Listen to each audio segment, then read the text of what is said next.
always wanted to be a storyteller.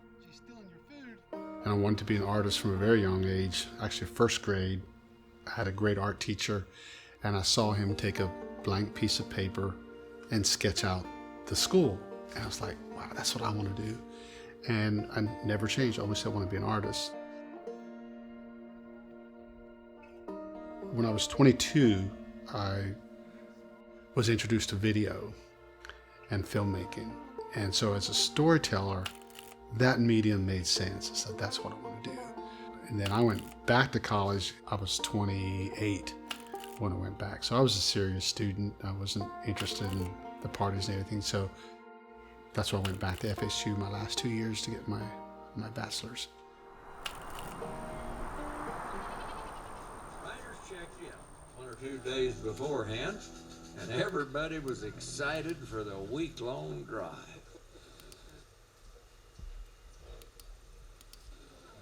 See, you have a countdown.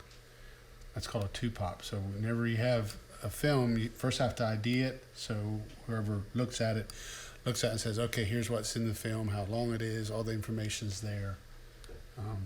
And then you always have the countdown. So you just start at 8, 7, 6, 5, 4, 3, 2 has the pop, and then it goes to black. That's 0. Right on the fade up is 0.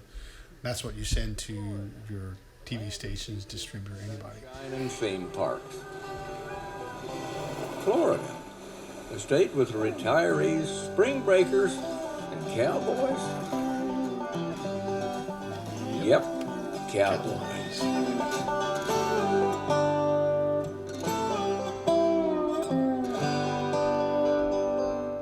I guess it was about 3 years ago, Elam Stoltzfus reached out to us and told us that he was working on a project and would we be interested in working with him on it because he'd really like to get it on WFSU and perhaps other PBS stations throughout Florida. You know, he very much is a Florida storyteller. He tends to tell the stories about the Florida that sometimes we're worried we may be losing. The Great Florida Cattle Drive 16 was a week-long cattle drive that took place in Central Florida with a focus on living history. And in this case, the story he wanted to tell was about this historic cattle drive that cuts across Florida. And for a lot of Floridians, they never had any idea that we even had cattle in Florida. So in our previous section, you saw what it takes to do the graphic design with the book when Carrie and I put the book together. Now we're going inside the Panaprint printing press and we're going to show you what it takes to actually do the printing of the Cattle Drive book. Come with me. Growing up, we didn't have horses or cattle. I'm not a cowboy. I don't even really know how to ride a horse. And so going on the Cattle Drive, I was really unfamiliar with the whole thing. But the members of the committee, the people who put the Cattle Drive on, were welcoming and excited that Dad and I were going to tell their story. And so for the Cattle Drive, my dad filmed from horseback. Like I said, I don't know how to ride a horse, and so I did the Cattle Drive on a wagon. And it was a great experience to learn about these different cultures and ways of life in Florida that I really didn't know much about. The people are outstanding that put this thing together. They're so helpful and friendly. The caterers and the food staff, we couldn't make it without them. We've had a little inclement weather, but that makes the ride. I think Elam had heard of our project. He approached me and said, introduced himself and his company.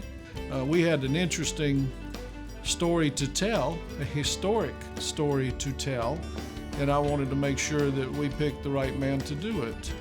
The only thing I asked of him was, I don't want just pictures of, here's the cattle, here's the people that are doing the cattle. I wanted to tell the story from 1521 to today on the history of cattle and horses in Florida. And he agreed that he would do that.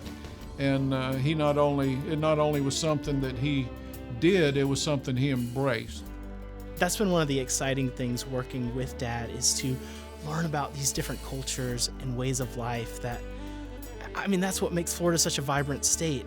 They have all these different communities within our state, and we've been able to capture just a few on film.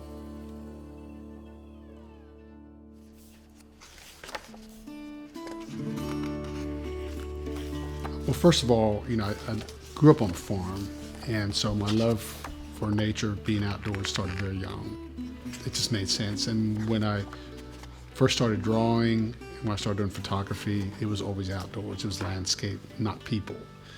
And so once I lived in Florida, I kind of got to know what was going on in Florida, especially South Florida, the Everglades, all the environmental issues and the growth, and how Florida has changed.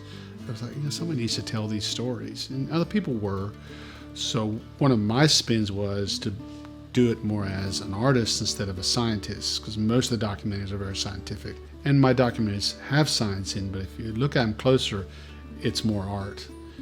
I usually feature an artist, I have painters, musicians. That's part of the story.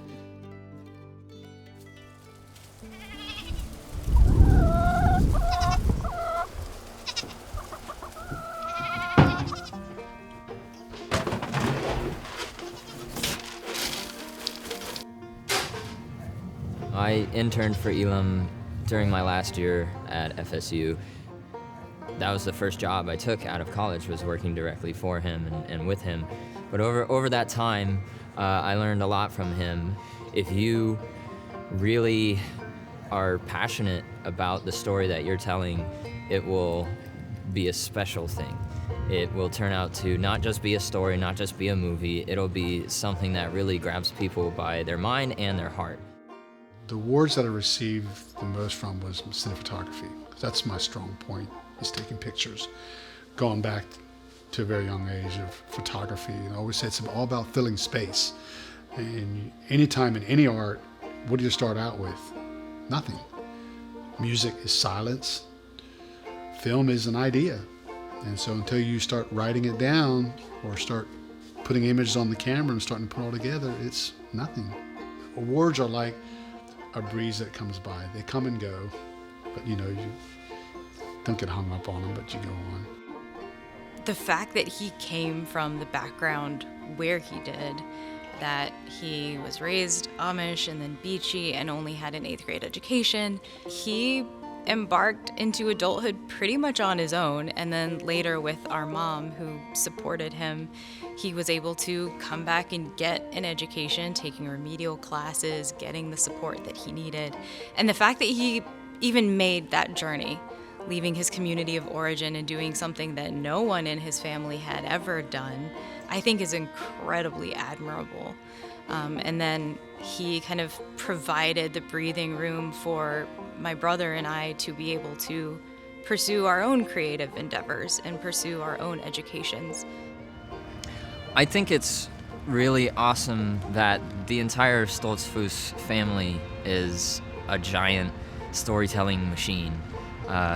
Everyone is very passionate about what they do. Even Elam's wife is saving people in emergency rooms, and she's really good at it. And Nick is great at storytelling and what he does, and Lars is great at what they do, researching and telling very important stories. And I think that the artistic aspect is very strong in the entire family, and I look up to them greatly. Several of the awards I think that meant the most to me was the Florida Wildlife Federation recognized me as the Conservation of the Year. That meant a lot because they recognized that my work, how it was influencing people and educating people across Florida. He has one project, the Coastal Dune Lakes project that he did, which is sort of looking at the hidden lakes around sort of North Florida, Destin area. Every time we put that program on air, and we often pledge it, it always outperforms most of the other pledge programs that we put on. And the reason it does is because he captures a part of Florida that just so connects with people that they want to support that type of filmmaking. So I really think that Elam is a treasure for us in the state of Florida, that he is so committed to telling these unique stories and that we now have them documented so that we can go back to them and remind ourselves why we like and love living in the state.